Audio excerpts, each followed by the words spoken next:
Yay! It becomes so much less awkward when you're there right away.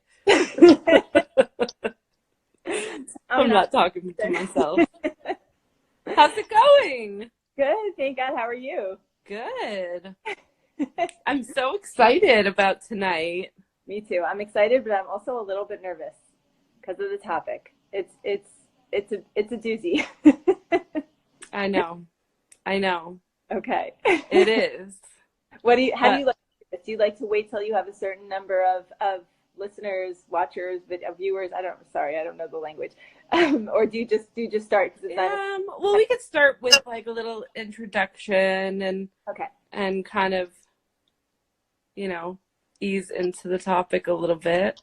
I have some I reviewed some of your blogs and then I also copied some questions down and like tried to amalgamate them because there were a few repetitions of questions that people sent in. But okay, great. I would love to hear the questions that people sent in. Before we get started, are you happy with the lighting from my end? Because I had a better light on before, but it was like a glare. I feel like that's worse. Can you see me all right? Yeah. It's good? Yeah. Right.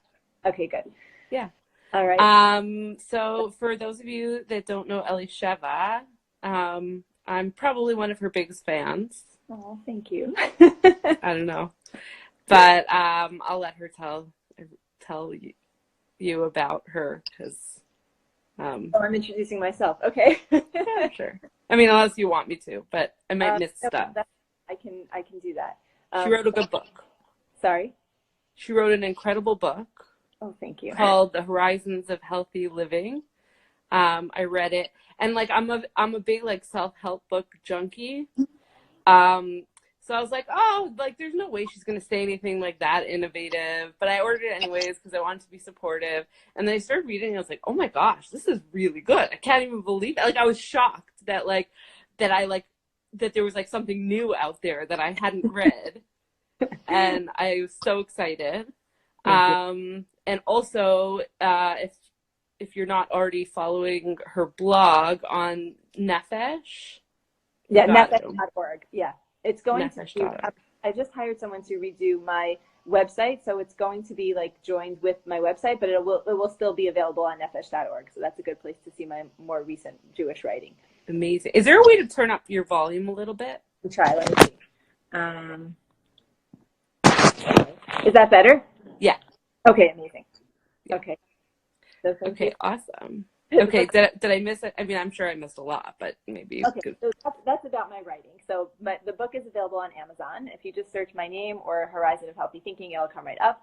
And I think it's available ebook, paperback, but the book is not on the topic that we're talking about tonight. That's a more general mental health topic book, and it is a G-rated book. I would like to just sort of like first I'll introduce myself because I see like people are joining by the moment and just who I am is fine to like if people miss that. Okay, so hi, I'm Elisheva Liss. Really touched and honored and privileged and a little bit awed to be here with Rebecca talking about this topic. I am a psychotherapist, a licensed marriage and family therapist in private practice on Long Island. And yes, I write and I blog and I train and I'm also starting to dabble in some online teaching like this. And actually, as I was putting together, because I've spoken on this topic before in front of live audiences, but I've not done it virtually, and I've not done it in a way that was going to be recorded. So that is part of my apprehension. I actually have notes. I don't always speak from notes, but I printed out some of the notes because I feel like this is the kind of topic. Oh, we're getting some love. Hey, Yafa. Hi, Yafa. Yafa's my first cousin. We had a play date last Really? night. Yes. We did a practice round Instagram Live. That's so cute. Yeah. Oh, she's awesome. She is.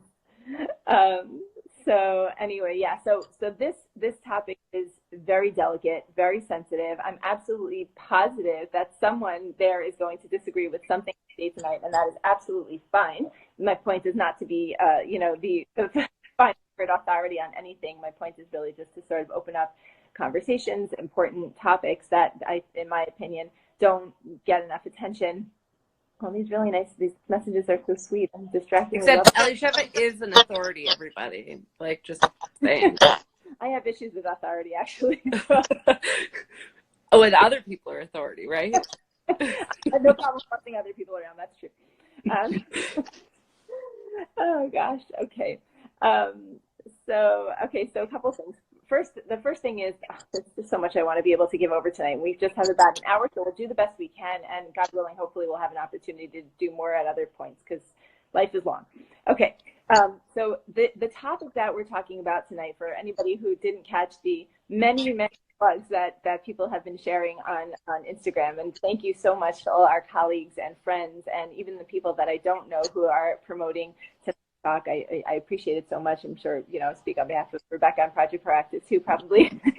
It's so nice when, when a message takes on.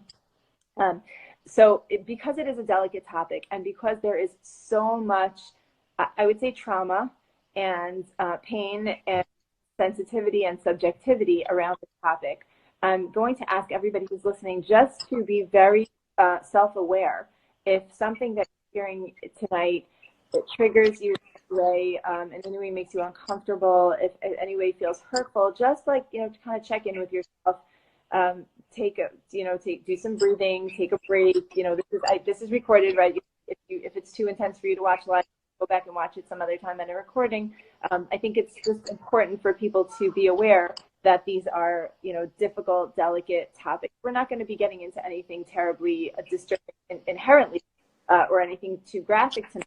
But at the same time, sometimes when people have, history, you don't always know what's going to trigger a reaction, anxiety, flashbacks, whatever. We're hoping everybody feels, relaxed and calm and comfortable with this. But of course, your heart knows what it knows. And so just wanted to put out that disclaimer. This talk tonight is about and for the purpose of helping children, but it is not for children. So, if you are, I would say, under 18, please maybe don't watch this. I can't enforce that. My children asked if they could or should watch it, and I said no. But again, it's up to you guys. So that was sort of by way of introduction. Sometimes when I'm going to talk, I do have a mostly Jewish audience, a mostly religious audience. So sometimes when I'm about to, this is really for anyone, but I'm just referencing something specifically from Jewish prayer. Sometimes when I'm about to talk about something that I feel is a great responsibility, I invoke the words at the beginning of the Amidah, the Shemona Esrei prayer, Hashem Sfatai Titach Ufi Agiti Latecha, which means, God, please open my lips and let my mouth say things in a praiseworthy way. Because we're talking about important things. We're talking about delicate things. I don't want it to be too heavy or intense, but it's inherently it's important stuff. So I hope it'll come out right. I hope it won't do any harm, and I hope it can be very. So yeah, should we dive in? Do you? I need to do a monologue. Do you want it? Let's go. Questions you got, so I know how to tailor some of the stuff that we're going to talk about tonight. Or as we go along, how do you prefer? I could, kind of give you some of the questions as a springboard, and then it'll probably, Okay. Okay, so one of the questions was, how old should a child be when you talk to them about birds and the bees? Okay, that's a really, really important question. And I'm actually skipping ahead in my notes. Because I want to answer. Oh, hold on. Somebody said it's not very clear voice by Elisheva. Ooh, thank you for telling us. What could I do, Rebecca? Are you on? Is there I don't know. Is there something in front of the microphone or something? I have it propped. Is it better right now? Well, can you hear me all right? I can hear you. Yeah. Okay, so I wonder if it's just Sarah that's having that problem. Could other people chime in and let us know? Because it might just be that one person who is having trouble with her sound. If it's other people, then I want to make adjustments. I don't know what adjustments I would make, but... There's noises in the background that are echoing. Maybe that's... In this house? Yeah. But this is not my house, actually. I'm coming to you from Florida. Oh, somebody just said better. Okay. Oh, okay. Good. Okay. So I would love to hear from one or two other people that they're hearing us well. Oh, somebody else said sounds fine. Oh, sounds fine. Okay, yes, better now. Okay, so I guess maybe there were other people who weren't hearing. Okay, so please let us know. Keep us posted. I'm wondering if it's because I have it propped up on something, if the something is blocking the mic, but then otherwise yeah, hold it for the whole hour. All right, we'll do what we can here. Adjustment was good. Okay, so I don't know what I adjusted, but okay, we'll work with it. Okay. Yeah, so this topic for tonight, religiously sensitive sexual education, is it's a really vital, critical topic. It's a privilege, to be addressing this topic. And I want to just give credit to Rebecca and to Project Proactive because it's loaded. It tends to evoke strong feelings and opinions. So thank you for inviting me to do this and for being willing to host this subject. And hopefully, being among one of the pioneering Jewish groups that will, create opportunities for us to generate culturally sensitive, but also very health promoting and sex positive messages for people who need it so badly. Okay, yeah. So you had asked a question about what age. Okay, hold on. There's a paragraph that. Okay, so this is a paragraph that I feel very strongly about, and I actually have a whole blog post on it called "Talking to Children About the Birds and the Bees." But child's education towards adult intimacy should not be a one-time event. It's an ongoing organic process. And for example, like it's almost kind of like the way I look at it is like, when should you tell children that you love them? When should you tell children that they should have, they should believe in themselves? That how do you, that you should? When should you work on a child's self-esteem? If you believe in God and you want your children to have a framework for believing in God, when do you tell your children about God's existence and the fact that it's good to serve him in life, right? It's not like a one-time conversation. If this is something that is important to us, then there are literally hundreds of opportunities over the course of childhood to give over messages. And I want to say something else, that not communicating is also communicating, right? If we don't talk about something, then that communicates something as well, right? If there are topics that are taboo, that are off limits, that are not allowed to be discussed, or that are too uncomfortable to discuss, then then the message that gets given over is, in our family we don't talk about such things. Like, we're not comfortable with it, it's not okay, and then the kid is left to his or her own devices to figure out why not, or what, or get their own information. There are some sex education experts who will go as far as to say that sex education begins like in utero, right? Like in the womb, right? Or at birth. So for example, I know my daughter wants to volunteer in a hospital. She wants to be a baby cuddler. I don't know if she's old enough, but it's such a cute thing. Like there's all these studies that people know about, skin to skin, or holding babies who are, failing to thrive, especially, preemie babies or babies who are not doing well. Because touch is such a powerful mode of connection for humans of all ages. And of course, when we talk about, touching children, we're not talking, God forbid, about erotic touch. We're talking about affectionate touch. It's important to make that distinction. But it's not like there's this big black line between affectionate and erotic touch, right? So, babies that are newborn sometimes will show signs of physiological arousal, right? They're not having specifically a sexual experience, but they're sort of a spectrum of experience within the physiological. So one thing you can do if you have babies, right, is cuddle them, hold them, stroke their faces, rub their backs, right? So you're already communicating, right? We know about the children in orphanages who didn't get, they got all their food and their water and their, physical needs met, but they weren't held and hugged, and they didn't thrive, even physically they didn't thrive. So, so being available to provide loving, safe, respectful, affectionate touch to children it communicates the message that human contact, it can be a loving, pleasurable thing. And the flip side, because there's a continuum also between the affectionate to the erotic, and also from walled off to smothering. So sometimes a lot of the people that I work with in my caseload who have sexual problems will either have come from backgrounds where one or both caregivers were very walled off, like, oh, my parents never hugged or kissed me, my parents never didn't really show much physical affection at all. And sometimes they were smothered, like, oh, my mom always used to, like, hug me and kiss me in public, and I hated it, and it wasn't comfortable for me, and I was constantly pulling back. And those are not typically things that we think of as abusive per se. but they create a framework and a paradigm and an association with what we're giving over about touch. So there is a, no pun intended, like a delicate touch that comes along with how we communicate physically with children. So both in terms of the actual touching that goes on in childhood, and the communication around bodies, body parts, body boundaries, body safety, affection. I'm sorry, I had put it on Do Not Disturb, but I got a notification anyway. But anyway, so to answer the question, at what age do you start teaching children about sexual topics? All ages. All ages is the short answer. It comes up at all ages. If your kid is already, pretty old, don't worry, it's not too late to start doing this well. Rebecca, should I just keep talking until you interject with questions? What would you like to? I mean, I have like a lot of questions. Okay, so but I'm sure that you're going to cover, because you even like used a line that was in one of the questions already. What was it? We don't talk about such things in her family. Got it. Okay. I mean, that was part of like a larger thing, but yeah. You're kind of like starting to address, like the next question was tips for body safety for younger kids, less verbal. So, right. So you're starting to get there already.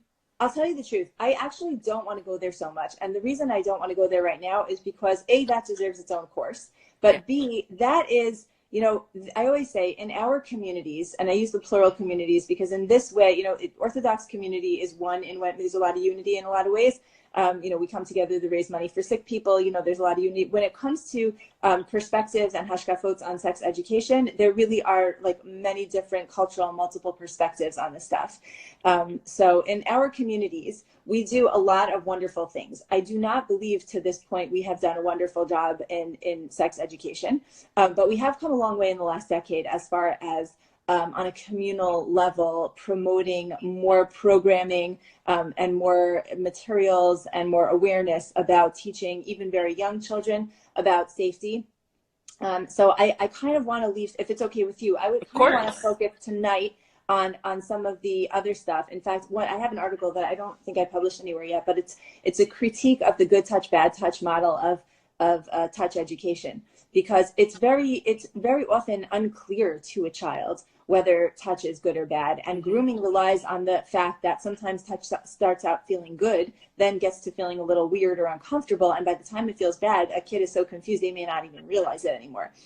So there's not like a clear binary dichotomy, good touch, bad touch. Sometimes it's weird touch from a good person, that someone who they thought was a good person, Right. And also my other big critique is that, in fact, I have this in my notes. I'm going to read it straight out.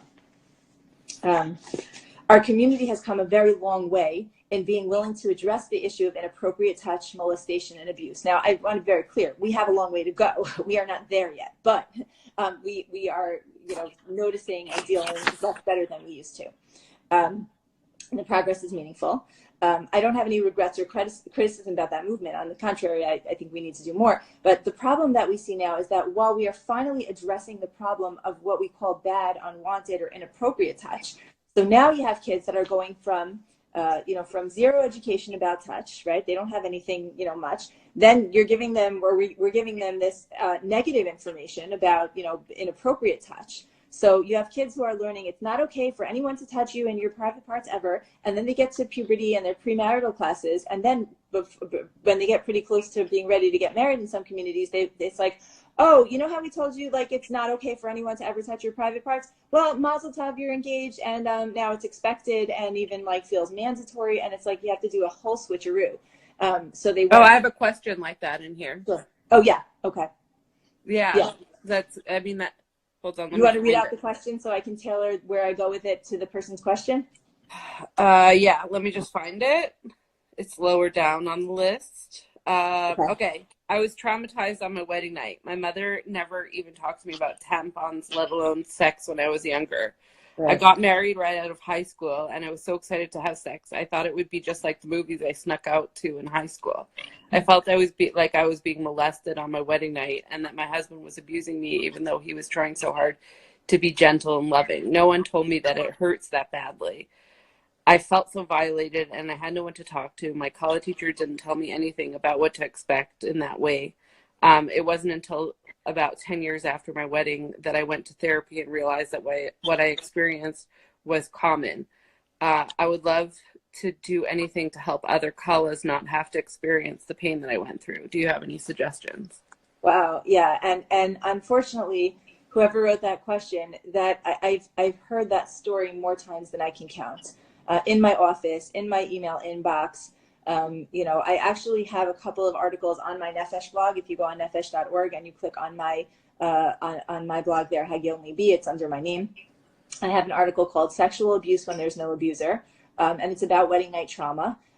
With a husband who means perfectly well, right? We're not talking about a husband who's behaving like a monster. We're talking about a husband who's just being a regular sexual person with consent, but it's experienced by the partner as traumatic because of such maleducation, such poor preparation or non-preparation or negative preparation.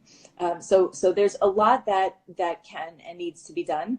I have a document that I'm working on actually that first of all, I just want to say, because I know a lot of people are down on the Kala teachers about this, there are a lot of Kala classes and Kala teachers that are sorely lacking in what they present, but I also want to acknowledge that there are some really fabulous Kala teachers, especially again in the last decade, who have done, made huge strides in going, like, I think about them beyond the call of what, there's no really standardized training for them. So I have a lot to say on the Kala teacher situation, but I just want to acknowledge that a lot of the Kala teachers have done an amazing job on cutting back on this phenomenon of wedding night trauma and becoming a resource for newlyweds to come back to and say, okay, we're having some trouble here, and being able to either dispense the advice that they need or make the connection between the couple and the appropriate help, medical or PT or sex therapy or regular therapy, other kinds of help that they need. So that story is a common story. We in the mental health, in Orthodox mental health community, in conjunction with rabbis and rebbitzins and chassan and kala teachers, are working very hard behind the scenes to try and create change. This is part of it. A talk like this is part of it. God willing, your child, person who wrote that, and other people who I'm sure are sitting in their homes nodding and perhaps crying and saying, oh my gosh, that's my story too. And your children hopefully will not have that kind of experience, because they are going to come into marriage, armed and equipped and prepared with the knowledge that is everybody's, I believe, birthright. Like if you're gonna, if someone is going to be, marching to the chuppah, if they're going to spend their adolescent years where their hormones are popping, not engaging and indulging in one of the most basic human desires, then they better be rewarded by proper knowledge and preparation, so they can enjoy this great pleasure. There's a story, forgive me for those who've heard this story, because it is a pretty well-known story, but if you haven't, it's worth repeating. In the Gemara, I think it's in Brachot, with Rav and Rav Kahana. Rebecca, do you know the one I'll just say it out. So basically, I'm almost positive. If anybody wants to correct me if about the source, I didn't look it up lately, but Rav Kahana hid under his Rebbe's bed when his rabbi and his wife were being intimate, and he, to observe. And he says to him, wow, Rabbi, it's like you've never tasted in your life. Like it was such appetite. It's so strange. And the rabbi says to him, not surprisingly, get out. What are you doing here? And he says, no, this is Torah. I'm here to learn. Okay, so it's a fascinating piece of Gemara. It's called Agadata, meaning it's a story. It's not halacha. We don't paskin like that, so please don't try that at home. We're not going to spend our time here discussing like how to explain the Gemara completely, but the reason I mentioned it is because I think one takeaway is that people will go to great lengths to self-educate when their education is lacking, particularly in such a critical, personal, and relevant area. And this is Torah, and we need to learn it. So there's something very primal, very holy, very natural, very essential about this type of education. In my work, I spend many hours trying to help couples and individuals who are trying to make up for miseducation in this part of their lives. And by the way, my point is not to beat up on parents, communities, schools, teachers. That this is not a blame game, okay? This is just something that happened at a sociocultural level. I don't think it's really a Jewish value to withhold and deprive this information. I think it's more of just a societal thing that happens over time. And I just think that, there's a saying in couples therapy: try turning your complaints into requests. So I'm not here to complain, I'm here to request. It's a call to action that we can do better for the next generation. I'm going to explain why, as a therapist, I feel like this is so critical. We wanted, my goal in doing this kind of talk, doing this kind of programming, is to diminish a significant part of my incoming clientele. I want to reduce my caseload. I'm hoping that we're going to generate a community-wide dialogues about preparing the next generation for better intimacy, love, and marriage and sexual connection. I want this to cut back on the number of people who come through our office doors because they jumped or were thrown into marriage without the tools that they needed in the bedroom or otherwise. And if the therapist's phones ring a little bit less in the coming years because of that, then this will be successful. Man. Yeah. So I'm just curious, because when I'm talking in front of a live audience, sometimes you can scan the crowd and get an idea from people's faces or people's presentation who you're talking to. I have an interesting question. If people just want to type in, how old were you when you found out about sex? When you started to get this education, if people are comfortable sharing that information, feel no need to be honest there, but because that'll kind of help me understand what we're talking about. In the meantime, I'll say, when I do this talk in front of live audiences, very often I'll say, how many people here have higher education, any education past high school? And very often many hands will go up. And then I'll say, how many people feel like they got a good form of planned education about social skills, relationship, love, and sexuality that prepared them well for adulthood? Okay, somebody said 13. And most people will say no. I may have a master's, I may have a doctorate. How old are you allowed to be when you discuss sex? Okay, so well, you're gonna have to watch it from the beginning. Yeah, and see all the questions. Oh, somebody just said when she got married at 20. Okay, so I have a lot of clients like that. I don't want to finger point to any specific communities, but somebody wrote, I was 12 and it was a substitute teacher trying to molest me. I'm so sorry. Gosh. Yeah, and that also is not a unique story. So very often people learn about sex from their abuser or from their college teacher, right? Which is also abusive, I have to say. I used to say I want to be culturally sensitive and recognize there are communities where that's the norm. But I've just treated so many people who are traumatized by that system that, hey, if you're in a community like that and it worked for you, I'm really, really happy for you. But there are a lot of people that are being psychologically damaged by that. So I have to stand by my, my position here. And I know that I may be biased. When I get a call from, a frantic mother or father of a kala saying, oh, my daughter's supposed to be getting married in a month or two, and now she doesn't want to get married, what's going on? And I said, was it after a kala class? Very often what happens is when this information is withheld from young women, the men figure it out faster on their own for their own biological reasons, but generally the girls can be very oblivious and they marry young. And so then they'll come home from a college class, they'll start freaking out and crying. And nobody told me this was going to happen. Nobody's, I didn't realize what I was signing up for, and I don't want to. That's crazy. That's disgusting. And then they'll call the therapist and say, fix it. Come explain to her. Make her okay. So I always tell the parent, listen, I am not here to help you force your child to get married. If your child's walking into my office, you need to know that one of the things I'm going to say to them is that you don't have to get married if you don't want to. And you can ask me any questions you have about sex, and we need to talk about these things. So these are just examples. And again, not blaming parents. This is a broader communal systemic problem that needs to be addressed. Somebody wrote the Gemara is very open about it. It absolutely is. So except that a lot of schools don't actually they skip over a lot of content.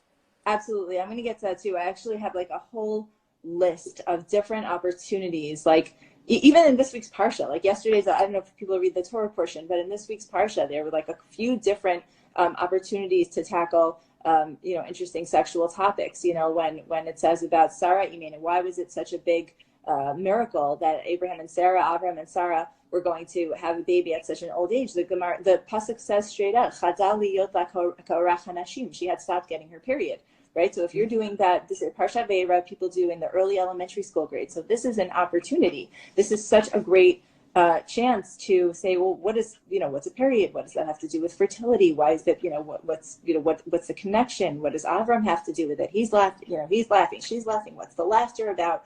So these are such great holy entry points. And we know Avram and Sarah had a very loving relationship. So this, again, I don't want the kids to get this one-sided view of sex, which is just like, bad touch. We're in a kind of a funny loop with the schools, actually. I'm happy someone brought up this issue of, the Torah learning. Teachers and administrators tend to shy away from these topics, with the exception of safety now, because they're afraid of backlash from the parents. I remember when I was teaching in a modern Orthodox co-ed school, and I shared something from Parshat Tazria, from a source, from a Rishon, in a classroom of 11th graders, many of whom, had sexual experience. I got some flack for it because it's like, oh, that's inappropriate content. I'm like, seriously? Yeah.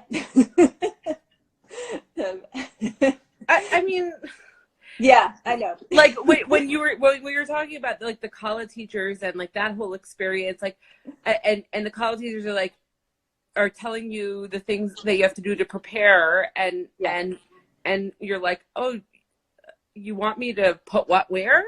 Like, right. I feel terrible for college teachers because they're pretty much undoing like 20 years of damage or 18 years of, they're doing damage control, like in the final hour in crunch time. But I just don't understand how parents and educators can expect people not to be traumatized at that point. Yeah.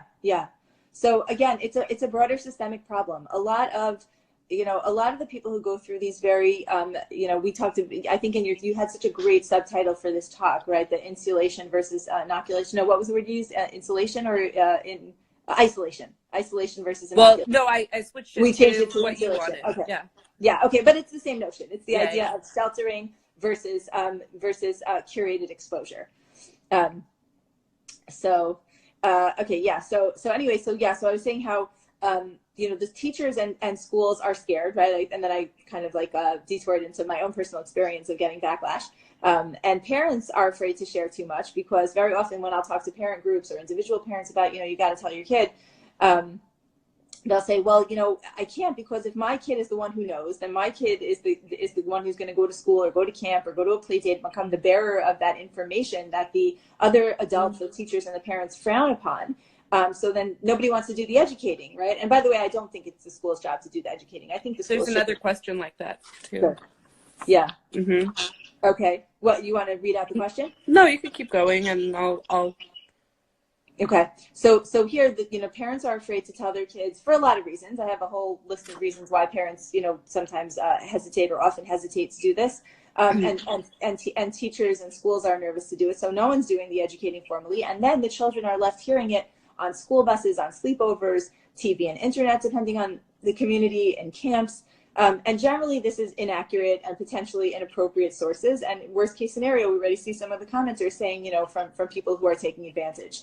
And a lot of times kids will say they got it from other friends in less, in more frightening or like shameful kind of ways. And so then the danger is that the official message that a lot of kids are getting from the adults in their lives is basically that only that touch can be exploitive. The idea that it could be pleasurable, passionate, safe, loving, holy, that we just relegate to that class or two before the wedding, So that's, that's a big problem. Okay.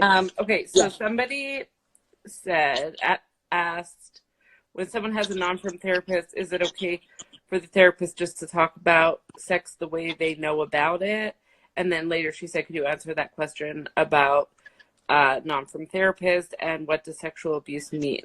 Okay, so I saw the question about the non-frum therapist. I'm not really sure it sounds like a very specific sort of case, and I don't feel like I have enough information to comment on it. What I will tell anybody who can relate to that question is, if your therapist, regardless of religious affiliation, is talking about sex in a way that makes you uncomfortable, then please say something to your therapist and say, I don't remember bringing up sex, or I don't think I intended for our session to go in this direction. I'm not so comfortable talking about this, I would just leave it at that, because I'm not. And Rebecca, am I missing something, or are you also not clear on what she means by that? No. And also, what does sexual abuse mean? Okay, That's so a again, very broad question also. yeah, that, I mean, that could be a 3-hour seminar, but, and again, I said I don't want to get too much into it, but just to sum it up in a sentence, sexual abuse means an abuse of power in a sexual capacity. Let's put it that way. You know, the touch that's non-consensual, you know, and feels bad, where somebody's feelings are being, and somebody's expressed feelings are being overridden. Okay. Should I try to find that question that went along with what you were saying? Sure, go for it.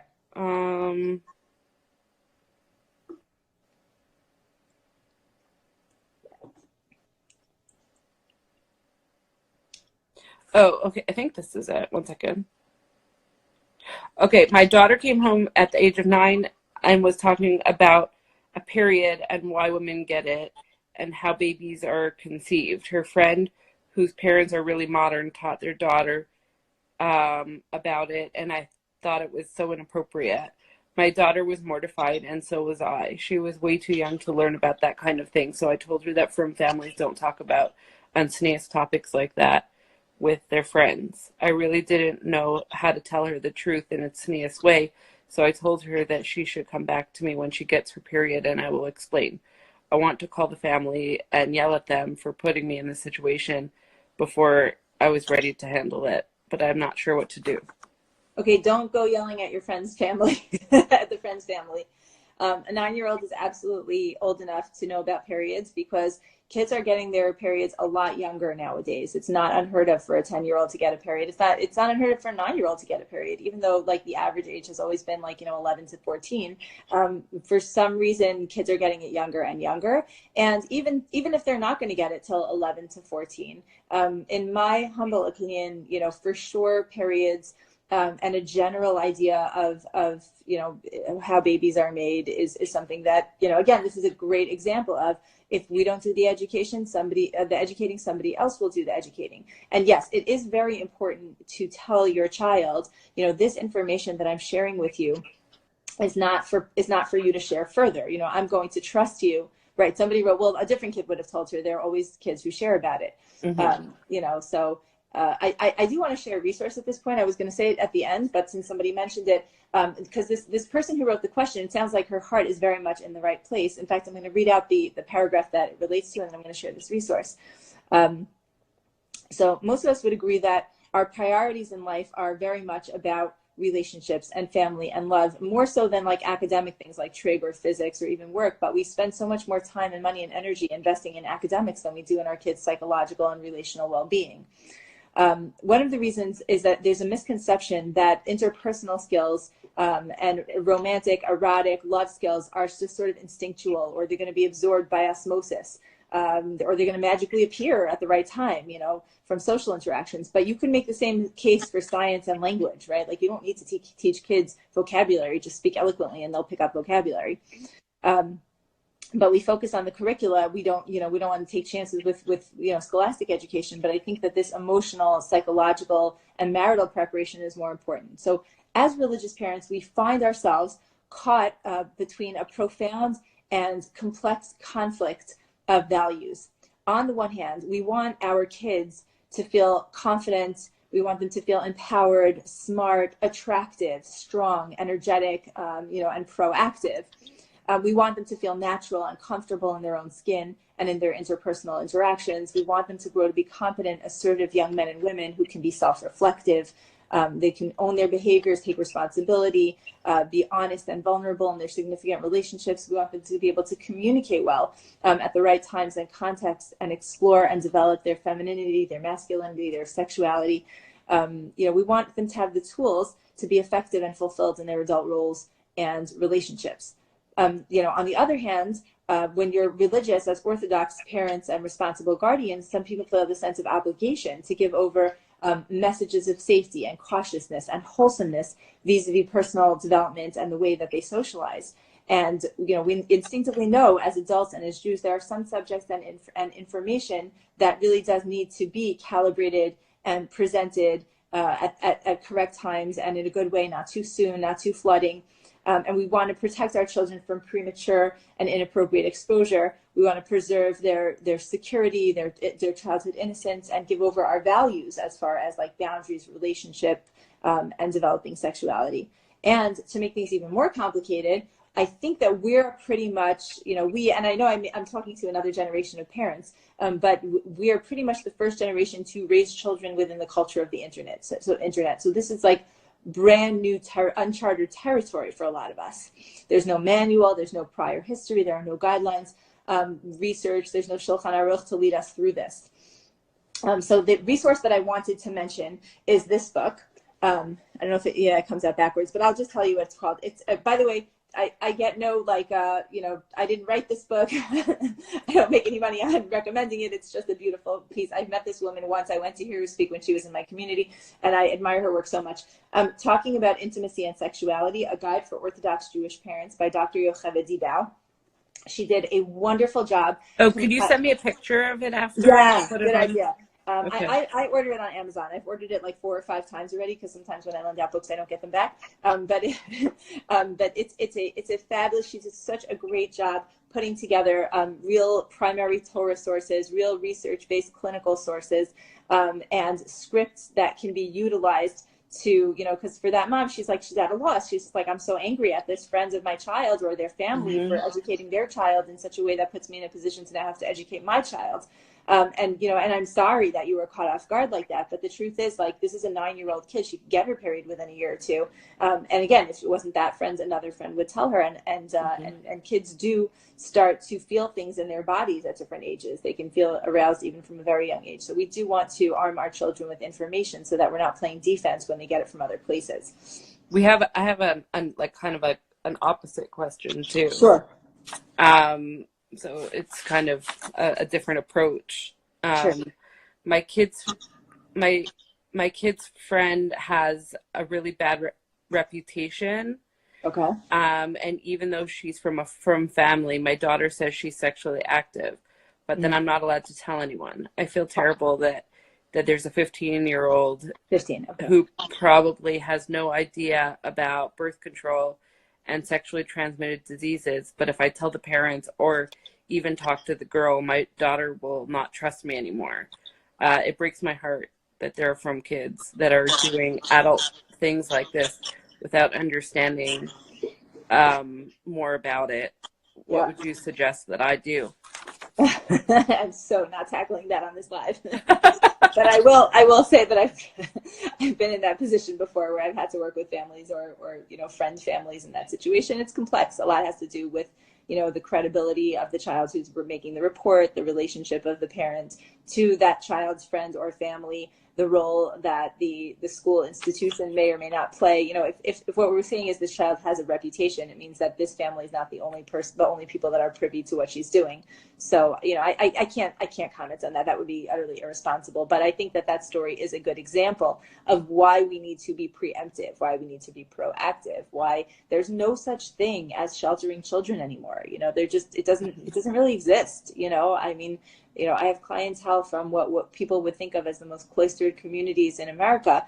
And they're not so cloistered anymore. They're just not. All it takes is one person with an internet connection or one person with access to someone else that has an internet connection and has the information. And the truth is, even before the internet, people just, they read their bodies. They knew things. So I think there was another question that felt that their kid was successfully sheltered. Yeah. Let me see.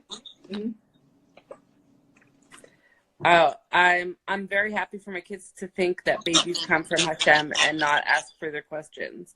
No other children in our community know about relations, and I don't think it's appropriate for children and teenagers to be talking about these things. They are in a safe environment, and I know none of the other children will be exposed to such things. Our community is very frum. There is plenty of time for them to learn all about this topic when they are engaged. It's not relevant to children. Oh, Rebecca, I lost the sound. Oh, I lost the sound for a second. The last words I heard were, it's not relevant to children. Oh no. When it is relevant. Can you hear me? Yeah, it was just like I kept missing words, but let's try. Oh, okay. So no, the last line is when it becomes relevant, then it will be appropriate. Okay. So look, that's not a question. That's a position that she's saying. So, or he, I don't know who wrote the question or who wrote the point. I'm not here to debate. I said, I said how I look at, what I see in my own office with these, chassan and khalas whose parents felt that it was inappropriate to educate them until right before the wedding. My position on that is that it's very, very negligent, borderline abusive. Again, not on the part of the parents, on the part of the system that promotes this. I think it is dangerously naive to say things like, oh, well, we live in a frum community and their friends don't, everybody is safe and their friends don't know about these things, so they're not going to be exposed or touched or, any other way exploited. No one, unless somebody has some measure of prophecy that we're not aware of, like there's no way that a person can ensure that. It has absolutely nothing to do with frumkeit. Some of the most religious communities that exist have the most egregious cases of sexual abuse. So look, I respectfully disagree. I don't know what to say. Like it's, I've heard these things before. It's not like a new, it's not a new position. People say, oh, we don't need to put ideas in their heads. It's not appropriate. Let them stay innocent as long as they Oh, that can. was another question. Yeah. Yeah. Oh, yeah. I That want to people talk think to if my you teach kids kids about sex, they're going to start having sex. Right. I want to talk to my kids about the possibility of predators, but I feel like it will traumatize them. The possibility of what? Sorry? Of predators, but I feel like Right. it will traumatize them. One of my kids, oh, that's the wrong question, but it's a good one anyways. My Yeah. kid is exceptionally sensitive and I don't think she can handle it. Yeah. No, that actually is a very serious concern. It's a very real concern. The problem is if we don't teach our kids to some extent about the dangers of the world, then they become more vulnerable and susceptible to becoming victims of the dangers of the world. And so it, again, I recommend, there are a lot of books and materials that help, give you the script. Again, I don't want to get too wrapped up in the safety talks because again, that's its own curriculum. Like that's really its own topic. But a side benefit, or a really important side, but I have like a list of 8 typologies of children, and some common types of children and how they relate to their own sexuality and the personal space of others, and why this idea applies to them. We have the victim or the potential victim, right? The kid who just like will let people walk all over them. Even let's say the kid who will say like, oh, I let my friend braid my hair, even though I don't like it when people play with my hair because I didn't want to hurt her feelings, So that is a kid. I mean, there's a long jump from, being a pushover to letting someone play with your hair to letting someone touch your private parts. But at the same time, like it's a dynamic, it's the ability to set boundaries, the ability for a child to know, like, if I don't like the way someone's touching me, I can say, I don't want you to touch me. Please don't make your children hug and kiss relatives if they don't want to. This is part of education towards healthy sexual boundaries. There's the victim, potential victim. There's the sexually curious child, right? The one who initiates the game of doctor, right? So those kids need information so that they don't end up making other children uncomfortable, right? There's the physically unboundary child, right? The kid who just loves to like hug and squeeze and touch everybody, right? That kid is going to end up with no friends if you don't teach them about body boundaries and self-awareness, right? You have the aggressive child, right? The kid who just impulsively likes to smack or punch or push, that's how they react to problems. So that kid needs to be educated about appropriate and inappropriate touch.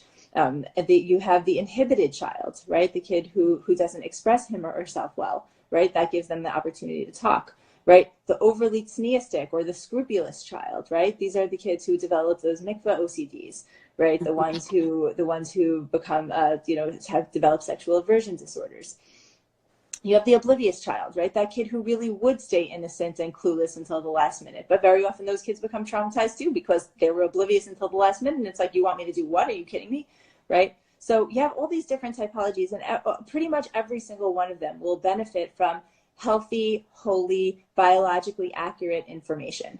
Right. And again, a couple of people pointed this out in the comments, right? The Torah is very not shy, right? There are so many opportunities that the Torah has of, in the Mishnayos, in the Gemara, in the Psukim, in the Chumash Rashi, the Sefer Bereshit itself there are just so many different opportunities. Are there any educators on here that have successfully taught about these partial without getting flack for it? I'm just I'll tell wondering if you. anyone wants to, Yeah, chime comment. in. Please feel free to chime in, guys. No, because it is like, I mean, there were a lot of things that I learned as a married adult in Yeah. the Torah that, like, That even had in been sanitized when seminary, you were a kid, right? they Sorry. didn't. Even in seminary, they didn't address. Yeah. Like the whole story with Dina, with Yehuda and Tamar. I spent a half a semester teaching 12th graders in SKA all the Rishonim on the story of Yehuda and Tamar, that whole parak in Parshat Vayeshev. Oh, somebody wrote, yes, I teach this topic in my class and discuss it as a from topic. Yay, yay, RMG 613. Oh, that's amazing. And like parents don't get stressed out about it. Like, is there a way that you teach it? We could like give a little bit more information. I'm actually putting together a bunch of sources on, like opportunities within Torah classes to bring up, for example, when with Yitzchak, Ritzachek et Rivka Ishto, right? When I think it was Abimelech who saw that Yitzchak was the Mitzachek causing her to laugh, right? So that's an opportunity where you can say, how would Yitzchak be causing Rivka to laugh indicate that they are in fact husband and wife? Like, what's the connection there, right? What kind of laughter is private for a husband and wife? Yes, most teachers skip over these topics. And again, I don't judge or blame the teachers because they're responding to the communal pressure to shy away. I want to say something very important here. The opposite of one extreme is often the same problem as the other extreme. So when you have a severe repression of sexual information and this like very deliberate avoidance of anything that could invoke anything sexual, that is a form of hypersexualization, right? Like I remember one time. Wait, Elisheva, could you after this Yeah. live write that down, because I want to like make a post with that line? Yeah. It's in one of my Microsoft Word documents drafts. Okay. Right?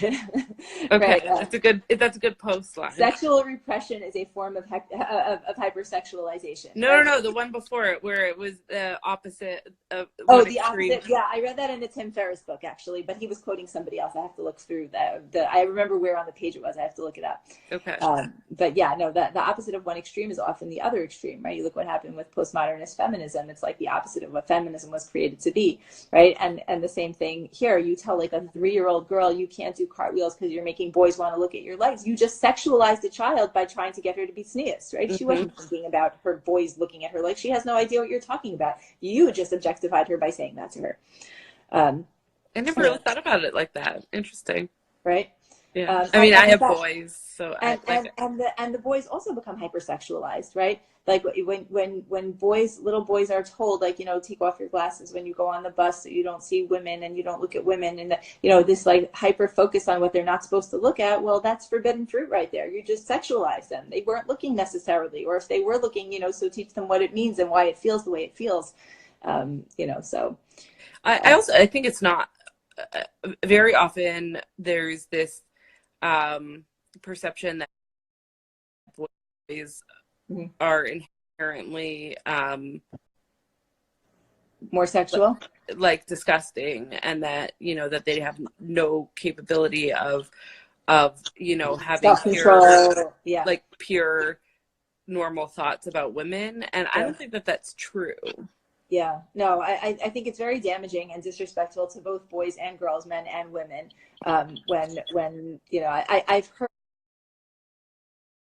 heard from men and women say like, well, what do you want to do? Men are like animals, like they can't really control themselves. So it's, kind of women's job to be the gatekeepers of morality. It's like, no, that's just no on all the counts. That's not the way the Torah sees it. That's not moral. That's not ethical. That's, that's not giving credit to all the humans.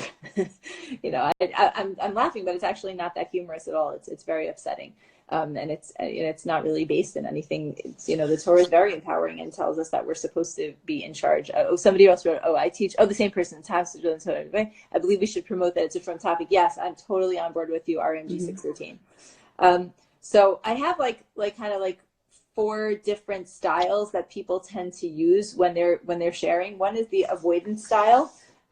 This is a lot of people's default. The kid will bring something up and it involves changing the subject, ignoring the question, skipping the chapter, the pasuk, distracting, deferring, procrastinating, come back to me when you're older. It's just avoidance. And for some people, this feels like a safe choice. If I don't have anything to say, then better not to say anything. And for some families and even whole cultures, it's not just the default setting, but an ideology. Sometimes it can work out okay in the end, right? Like there are people who say, well, I didn't learn about sex until right before I got married, and it worked out beautifully. We got into bed the first night and it was wonderful. Well, yay for them. I'm not saying that it can't work, and I really am very happy for the people who managed to survive that sort of a system. But I've just seen too many people traumatized by it to not speak out and say, I don't think that's what God intended for us to be doing. No, you can't not communicate. Not addressing a topic conveys a message. It either says this is not important, or this is bad or taboo, or I'm not knowledgeable enough to help you.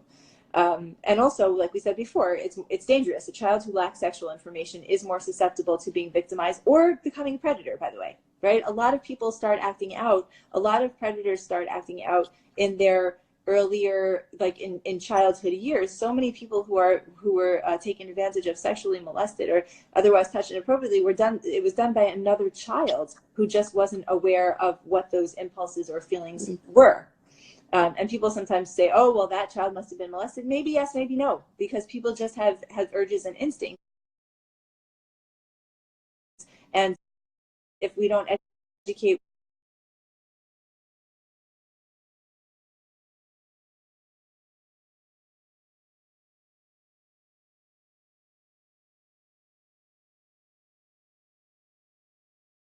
what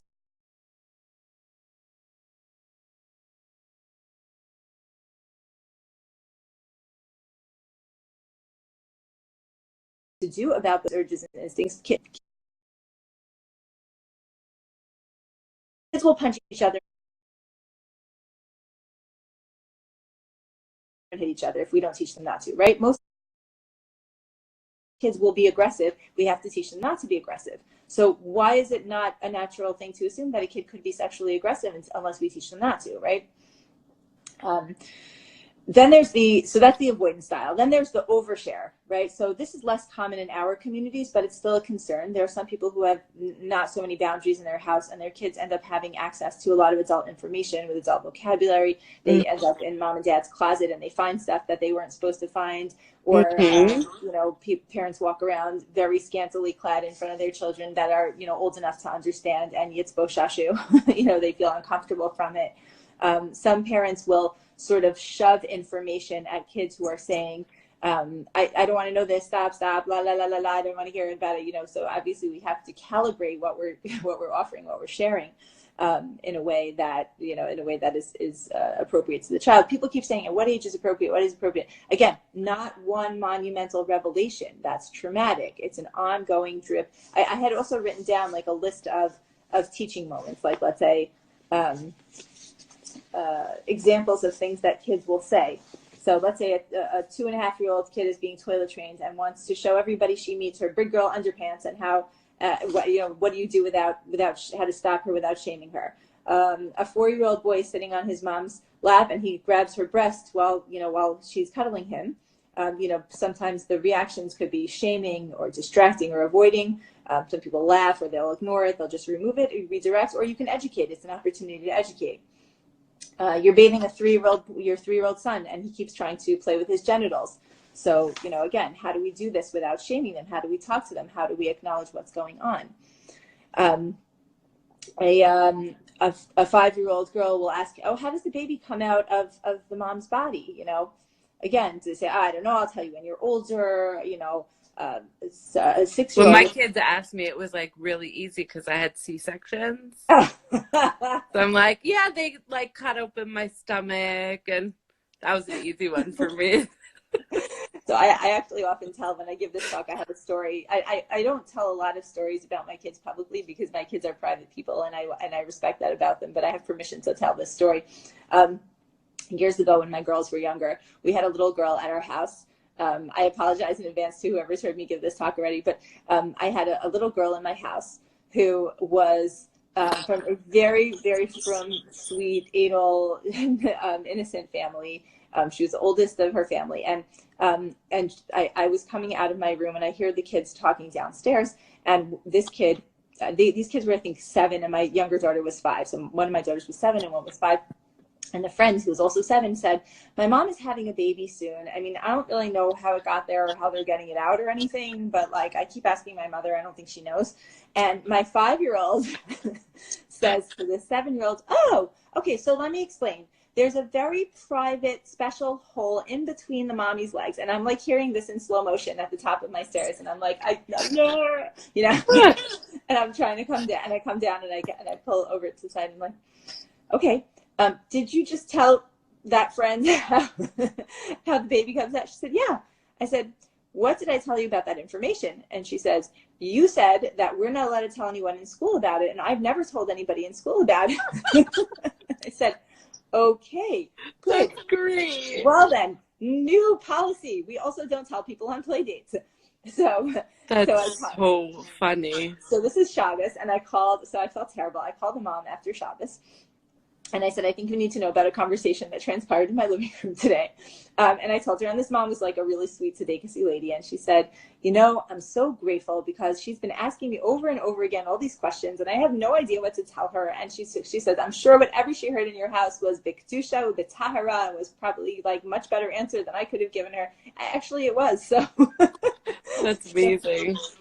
So and the kid played over many times since then. So did you? I sent you that blog post that I wrote for Nashim magazine about talking to your kids about difficult topics. Yes, fantastic. So for anyone who didn't read it, so I had an incident where my son's teacher got a copy of 7 Habits of Highly Effective Teens for the entire grade 8 class, or grade 7 or 8 or something, or 8th grade, I guess, in the U.S. I'm in Canada. Okay, we speak Canadian here. Okay. And she didn't realize that there was like a chapter about sex, and, you know, and it wasn't really, you know, she wasn't really planning on getting into sex education in the class. And my kids actually go to like a Jewish community school until grade 8. Mm-hmm. So it's a mixed classroom. So there's boys and girls in the class until that age. And the kids were all being really silly in the classroom. And the teacher said, you know, everybody's being really silly, so I might have to just take the books back and we're not going to be doing this topic. So my son came up to the teacher privately after class and said, you know, I really think that you should really consider talking to the class about sex, even if they're being immature about it, because half of the class is going to go onto public school and they will never have the opportunity to learn how much Kedusha can be involved in sex. Wow. So that was like a very proud moment. I had tears in my eyes when the teacher called me to tell me that story. That's so beautiful. That's so beautiful. It's so holy. And, you know, my Hasidic clients, they call it the mitzvah, which is like a little bit loaded, but it's a holy thing. I remember in camp, in sleepaway camp one time, it was a Friday night and we were at shul, and some of the boys got hold of one of the old translations of Shir HaShirim, before Art Scroll sanitized Shir HaShirim and just worked with the analogy of Yetziat Mitzrayim. It was an actual literal translation, and they're like, did you see this? It's in a Torah book, and like they're showing everybody the Shir HaShirim. You know? But the truth is, like, Shir HaShirim is all about erotic, romantic, love, intimacy, and it's quite physical. You know, it's quite explicit. And Chazal say Kol HaShirim Kodesh, Shir HaShirim Kodesh Kedashim. It's the holy of holies. That's what the Krupim were doing. They were, you know, on top of the Aron. They were making love. So there's I don't know how. I mean, this is supposed to be a 1-hour thing. Are we supposed to wind down, or should we keep talking? It's up to you. I mean, I usually, when Shoshana does interviews, it's usually, you know, under an hour. When I do it, I go until we run over. Okay. We get booted off, but okay. I don't have too many more questions on my list, but you might have I could keep talking on this for another 2 hours, but yeah, no, but Me too. let's go with your question, because it's more important to give people the answers that they want rather than like the millions of notes that I have here. Okay, here's one that I don't think we covered so much. Okay. How do you get your kids to open up? I've tried so many times to discuss things with my child, and she's so closed. I know she's hiding something, but I can't figure out what it is. Okay. So that's actually a really important question. So that's why I really don't like a one-size-fits-all model for this type of education. What concerns me a little bit about that question is I know she's hiding something. So we don't know how old that child is. So I almost don't want to relate to that question, because what does that mean, hiding, and how old is this kid? You know, are we talking about a 14-year-old who might be clueless, or are we talking about a 5-year-old who's just not that interested? And so there are sort of like a few, like 3 different ways that these conversations take place. One is the child initiates. So a child will sort of unexpectedly, or in the course of another dialogue, bring something up, ask a question, say something out of the blue. And on those occasions, you might need to think on your toes and try to have some idea of what to ask and tell and how much you want to share. There may be constraints on time or present company. And at times like this, the best we can do is the best we can do, right? Reading and thinking about the topics in advance, like Yocheved Dibau's book, there's a lot of other books out there that are very useful, is a good way to prepare when it comes up. But there's absolutely no shame in saying to a child who brings something up, you know what, it's a really great question, and I want to give you an answer, but I want to think about it a little bit because it's important, and I want to present it in a way that you know, that's helpful and healthy. So let me think on it. Let me, you know, consult with someone I trust, or read up a little bit on how I can share this with you. It's a great question. I want to get back to it. But back to the child who doesn't ask, you know, the Eno Yodei Elisheva. So just sort of try to use opportunities to, I kind of like an IV drip of body positive, sex positive, relationship positive information, because again, relationships exist along a continuum. So if you're fostering a loving, respectful, boundaried, but also open relationship between parents and child, so then it kind of like opens up the door, like, you know, we can talk about anything, if there's anything that's ever on your mind, if there are any concerns that you have. But books like the Dibau book actually have scripts that are, you know, really age appropriate for opportunities, you know, to invoke and sort of like put things out there. Very often when you offer a child information, like for example, that woman who said, I'm happy for my child to think babies come from Hashem. That's great, because babies do actually come from Hashem. So if you tell a child, like, you know, oh, it's, you know, God does there's a miracle and God lets a baby grow inside a woman's uterus, that's not inaccurate information. And if there's other people's children around, you can go with that, and you're not lying to the child. But at some point, you're going to want to flesh that out so that they get the information again from you and not from them. So like another version of the conversation, let's say a few weeks later, could be, by the way, it's not, you know, Hashem does it, but there's things that a husband and wife have to do in order to get that baby to grow there. Do you want to know more about that? And the child might say, no, I don't. Or say, yeah, well, maybe a little, you know. And so kind of like checking in with the kid and seeing how much more information they want to have is a great way to know that you're not overwhelming or flooding or making them too uncomfortable. Another great thing to do is to ask kids what they already know about a topic, and say, well, what have you heard? What do you think happens? You know, and sometimes that's enough.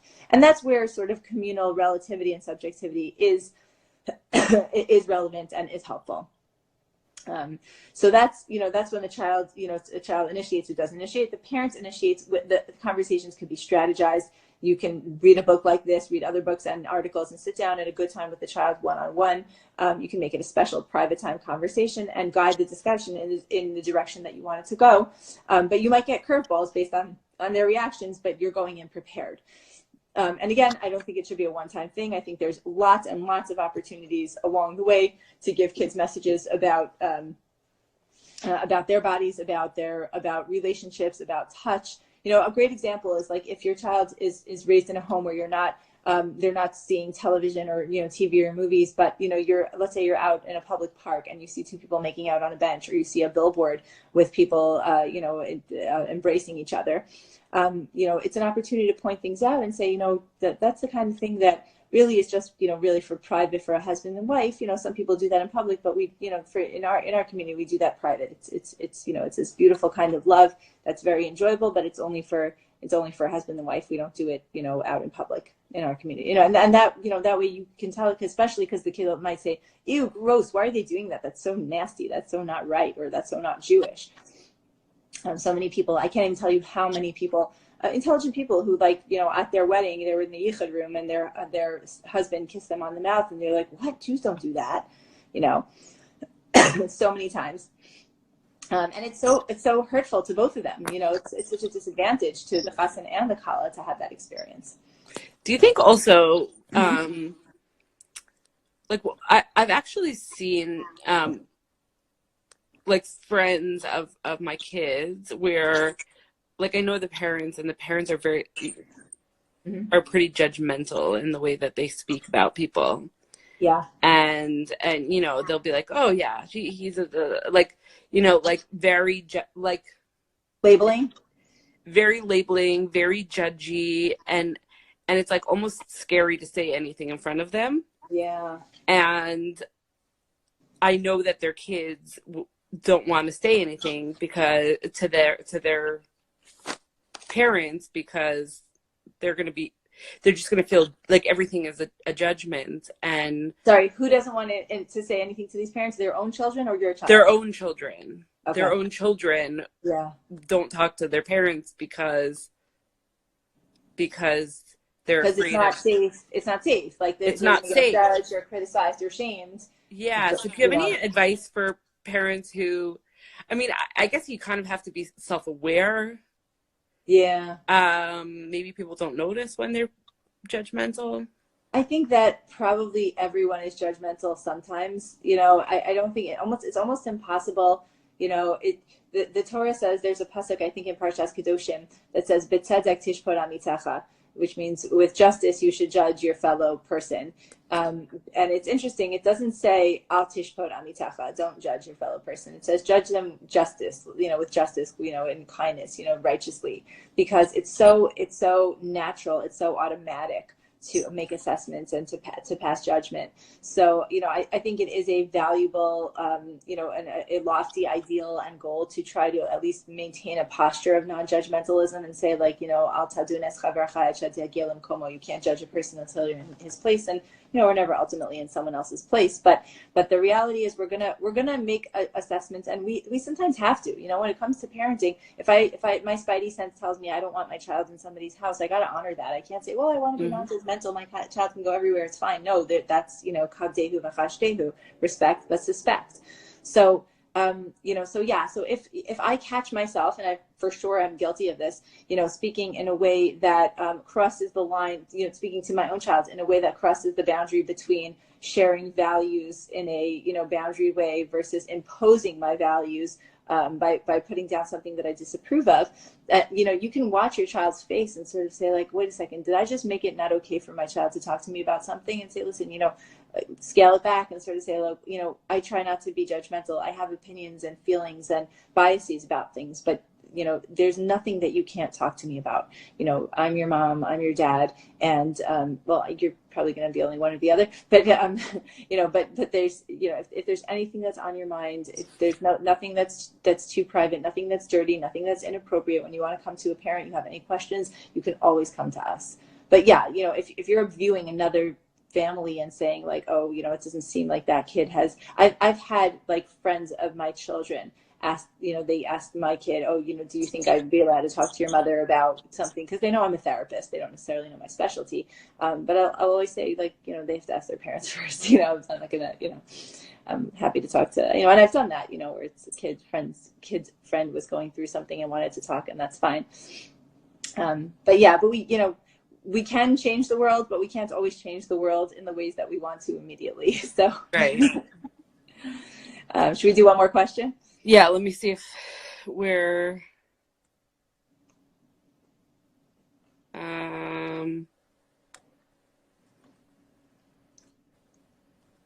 I think we kind of covered this. I think that there's two that we didn't cover. So this one, I think we touched on most of the ideas, but maybe there's something that we didn't cover. My children are from, and I know that they would never do anything against halacha. Why would I open up a can of worms with them? I would just be introducing ideas into their head for no reason. I know they have Yiras Shamayim, and I think that's enough. They don't have access to internet, and they don't have smartphones.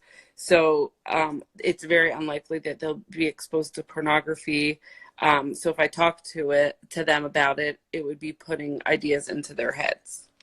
Right. So that was the first objection that we mentioned before, this fear of like, why am I putting ideas in their heads?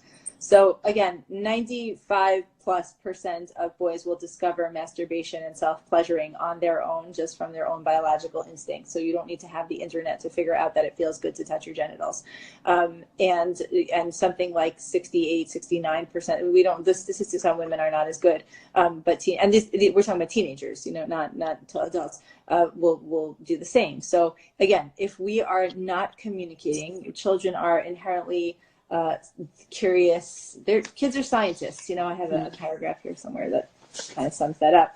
But they're going to explore. They're going to have questions. They're going to want to know things. So you may think that by sheltering them, you're protecting them, but actually you're giving them a template for shame. So they're I don't think. Yeah, I mean, look, sexuality is a lot more than just porn. There's a lot more to it. When that boy has his first wet dream, when that girl feels something in her, when she has a fantasy, when she has a romantic fantasy, or if she doesn't, if she represses her sexual self, what happens when she gets engaged? So again, that whole question is predicated on the mistaken premise that it's not a Jewish thing to talk about love and sex and bodies. So, yeah. Okay. Yeah. This one I wrote down at the end that this is my own curious idea. Okay. So the most common sexual issues from clients that say, I wish I would have known blank. What's blank? That's such a good question. I guess I would put it a little bit better, is that the most common issue that comes through my door, and remember, I am not a trauma specialist, so we're not talking about trauma because I'm not going to see as much trauma, is low desire in women or desire discrepancy. And so very often both men and women will bemoan, very, very frum men and women will bemoan the deficiency in their education, both premaritally, meaning chassan and kala classes, and in the 18 to 22 years before that. So I wish I would have known all of it, everything in a book like this, which I'll send you a screenshot of, or a picture, whatever, and just to be more properly educated. I was starting to say I have a document that right now it's titled Kala Material, and I've sent it to Kala teachers and Rebbitzins and some therapists, because it's just sort of an amplification of what I think it's really important for a lot of almost married or fiancés to learn. And this, one of the reasons that I really enjoy my work so much and I love what I do, is very much an accidental specialty, but one of the reasons that I enjoy it so much is because a little education can go such a long way. And like I said before, I really hope, it's not easy to talk about these topics in public, but I think that it's very holy, it's very critical, and I started tonight's talk with the beginning prayer, the beginning verse of before that introduces the Amidah prayer, and I would end tonight with something that comes at the end, that may the expressions and the words of my mouth be to increase desire, the way we use it in Shemona Esrei means that it should be God's will, but I hope that it'll be it'll enhance the desire of all the children that will benefit from parents who now embark on this journey towards healthier, holier, more wholesome, more helpful sex education for the children who are already sexual people, and God willing will become much more satisfied in their own marriages. Amazing. So just coming up, I think it's either next week or the week after, we have Diana Melnick, who will be discussing on a very practical level about sexual dysfunction and how she and I think she's actually planning on bringing with her a physiotherapist. A pelvic floor PT. Yeah, that they'll be on together. Excellent. And talk about how they improve sexual function on different levels in that way to try to support couples on when Elisheva when people didn't listen to Elisheva in the education of their children, so then the children will come to they come to us afterwards. Yeah, exactly. So we have that other end of the coin coming up either next week or the week after. I'll post something about it. Okay. So that's very exciting.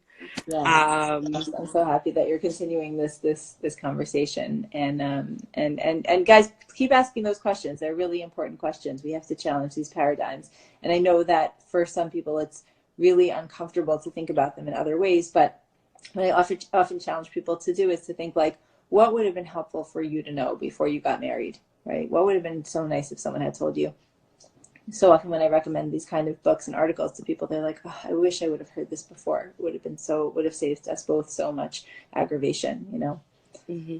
Okay, well, try and change the complaints into requests, and this is a plea to do better for the next generation. Thank you so much. I love talking to you. I love talking to you too, Rebecca. Thank you. Have a wonderful night. All right, you too. Enjoy Florida. Thanks. Good night, everybody. Good night, everyone. Thanks for joining.